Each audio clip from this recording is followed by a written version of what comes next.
Danas je na gradskom stadionu u Bajinoj Bašti odigran derbi 14. kola Zapadnomoravske lige između domaće Sloge i Budućnosti iz Arilja.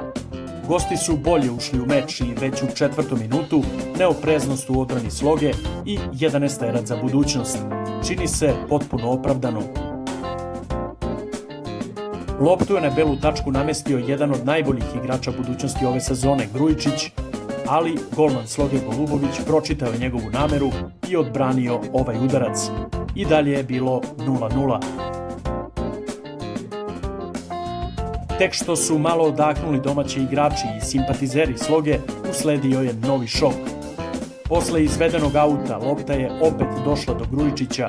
Ovaj je verovatno pokušao da centrira, ali je lopta dobila čudnu putanju, prevarila ukopanog Golubovića i od stative se odbila u gol. 1:0 za Budućnost. Igrao se 5. minut utakmice.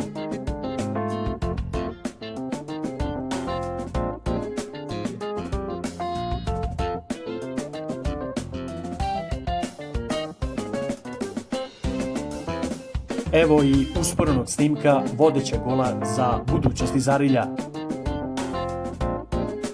Tim rezultatom otišlo se na odmor, a mreže su mirovale sve do 74. minuta. Posle izvedenog kornera, sjajno je na prvoj stativi reagovao Marjanović i doneo je izjednačenje Slogi. 1:1.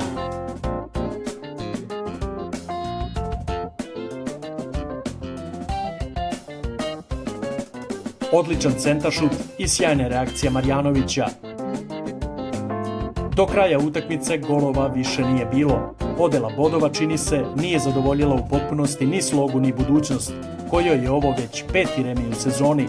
Bajinobaštani ostaju na 3. mestu, dok Ariljci imaju bod više i drže korak sa vodećom Slobodom iz Užica.